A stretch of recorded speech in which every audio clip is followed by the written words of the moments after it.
During the 16th century, in the village of Seki, located in Mino Province, Japan, a swordsmith and his nephew reside.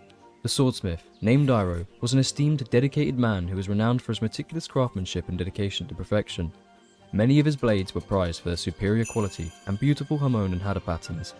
These temper-lining grain formations added to their aesthetic appeal, especially his signature, making a blade instantly recognizable to connoisseurs and collectors. However, amidst the serenity of his forge, Zuko, his nephew, was a troubled teen, burdened by inner turmoil and simmering with unresolved anger. Zuko struggled to find his place in the world, not being able to live up to his uncle's reputation, flaring at the slightest provocation.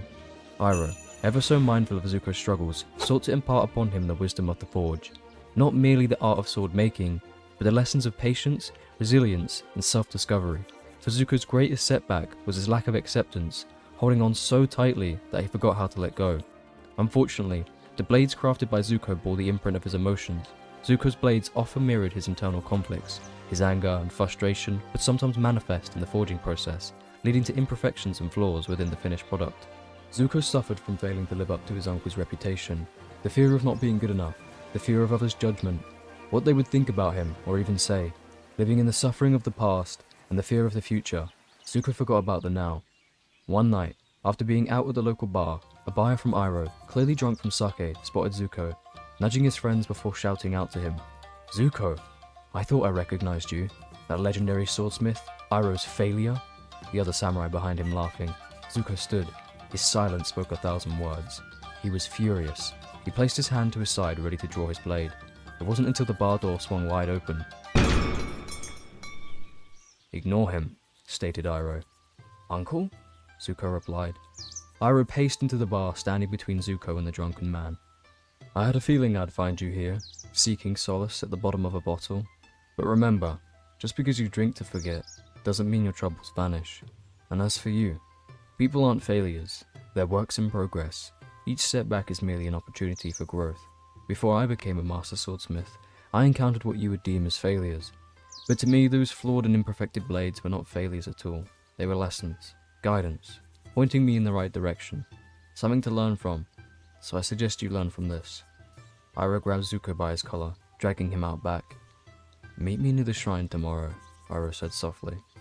The next day, Zuko arrived, waiting for his uncle. Minutes later, Iroh finally appeared. Huffing at his now late uncle, he asked, "What took you so long? And where are we going?" Iroh smiled but ignored Zuko, continuing to walk down the path. After a few minutes, they met with a rattled workshop. "Where are we, uncle?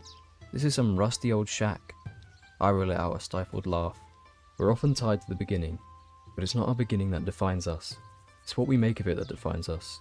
This Zuko is where I began, and now you will too. If someone as renowned as me could make such fine blades starting here, I'm sure you will too." They entered inside the workshop. The air was thick, with the scent of burning charcoal and heated metal. The forge, fixated in the center of the room amid a soft flickering glow, casting dancing shadows against the wooden walls. Simple tools lined the workbench, their well-worn surfaces bearing the marks of countless hours of use. Sunlight filters through the small cracks in the ceiling, illuminating the space with a warm golden hue. Dust motes danced in the light, lending an air of tranquility. Already, Zuko's frustration and anger began to quell.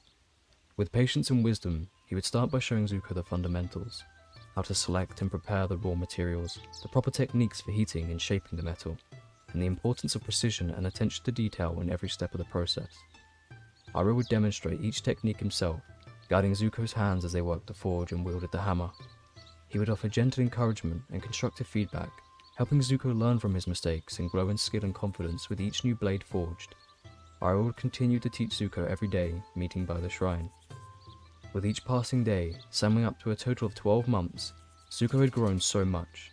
His craftsmanship was excellent, most swordsmiths taking 3 years, but Zuko managed to nail it in just 1. However, Zuko noticed his uncle's health began to deteriorate. Worried, one day, Zuko attempted to bring it up, but before he could, Iroh cut him off. "Remember, Zuko, don't rush the process. Trust the process." "I know, Uncle, you've told me this 1,000 times. What do you think when you see a flame?" Hot, I guess?" Zuko thinking this was a trick question. "Hot and harsh, but it's what's needed to shape the metal." "And what do you think when you see a slab of metal?" "I guess a slab of metal. Uncle, what are these questions? Not so correct, but I see a sword. Zuko, what would happen to a blade if you were to strike it with hatred? It will break? Indeed, and if it doesn't, it would be sharp but fragile. What if you strike a sword with doubt? I would hesitate? A wise analysis. However, your blade would be sturdy but dull. What's the point in a blade that can't cut? So how should you strike a blade, Zuko? Really hard so you shape it properly? Iroh sighed. Control. If you strike with control, your blade will be unwavering. The secret to a great sword is balance.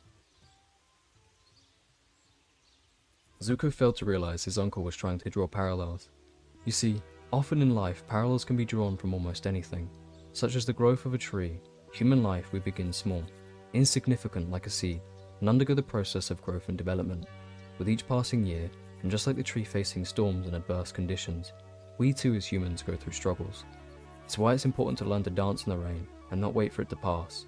In the same way that a tree's branches reaches upwards towards the sky, humans strive for personal growth and fulfillment, reaching towards their aspirations and dreams, and ultimately, like the cycle of life in nature, both trees and humans leave behind a legacy, whether it be in the form of fruit, flowers, or the impact that they've had on the world around them. And just like fruit, it takes time, harsh weathers, nourishment, energy, and even once it's created, often it still isn't ripe. What I'm trying to say here is, life unfolds at its own pace. Remember, trust the process. Don't rush the process. There are only 3 aspects of your life you can control: your thoughts, your emotions, and your actions. Therefore, it's fruitless to spend time trying to control others. Focus on maintaining yourself. I'm not asking you to become a heartless monster. In fact, it's quite the opposite. Emotions are necessary for life, for balance in the world. Would laughter feel as good if we never knew the pain of crying? Would love feel as beautiful if we never experienced being alone? I want you to think of a loved one. A mother, sibling, father, even grandfather, or maybe someone who's passed. What do you feel? Anger? Hatred? Love? Maybe we feel anger because we're attempting to control something we cannot. Maybe we feel frustration because of something we have done. Maybe we feel sad because we regret not doing anything at all. Are you beginning to understand? Acceptance is recognizing something has happened without attempting to change it. Only then you'll no longer be tied to your past. But real strength lies in realizing that the past cannot be changed. A couple of months went by. Zuko found himself regularly crafting swords, with some even gaining recognition and being sold in Iroh's shop. Through his unwavering dedication, Zuko had begun to carve out a reputation for himself within the community as a skilled swordsmith. However, one fateful day, a sense of unease settled upon Zuko as he noticed Iroh was running unusually late. He was late before many times, but this time was different. Zuko decided to go through the nearby village, determined to uncover any information on his whereabouts. As he questioned the villagers, Zuko encountered mixed responses. Some were uncertain, while others have claimed to have spotted Iroh just the day before. Arriving at his uncle's home, Zuko's heart pounded with apprehension.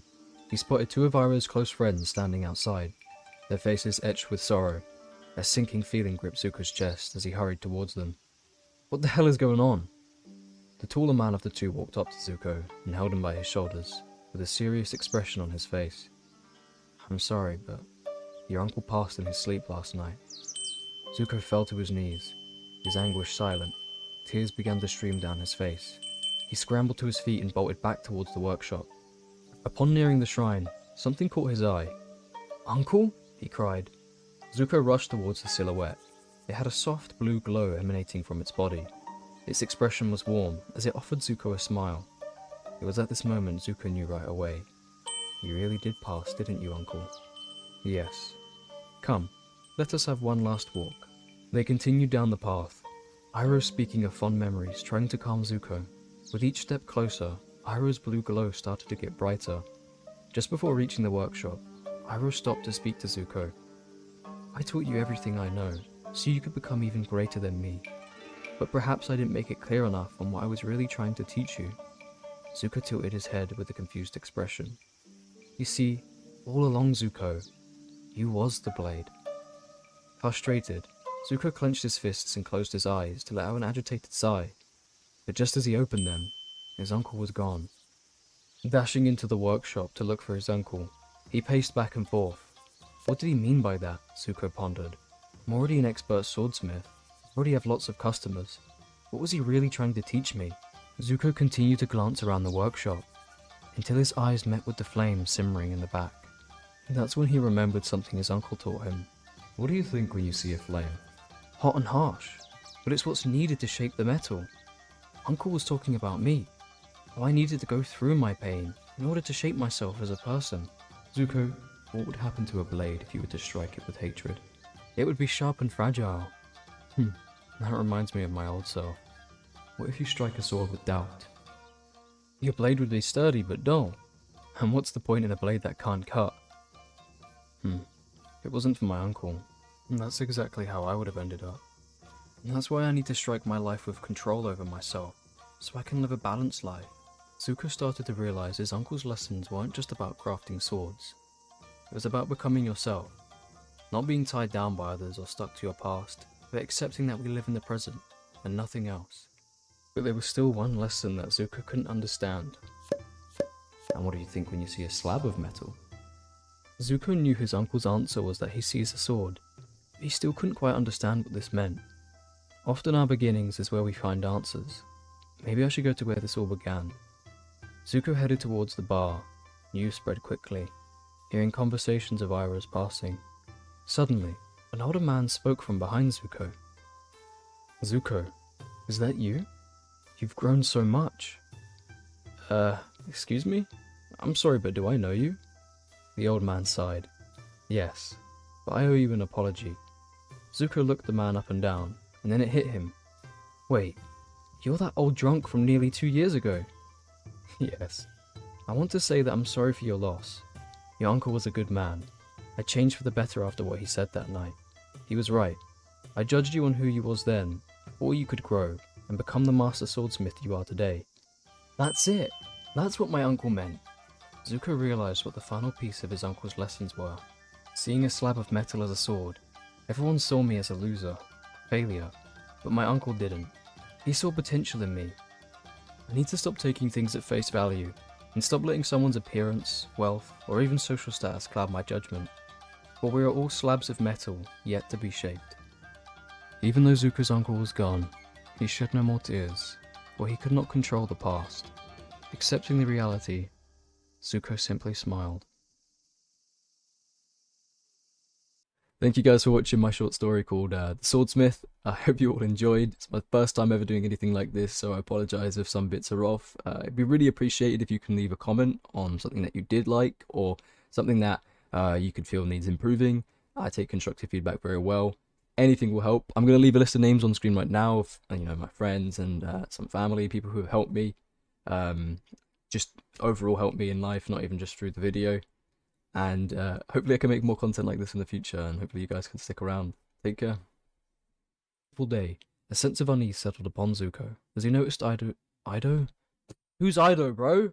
Oh my god.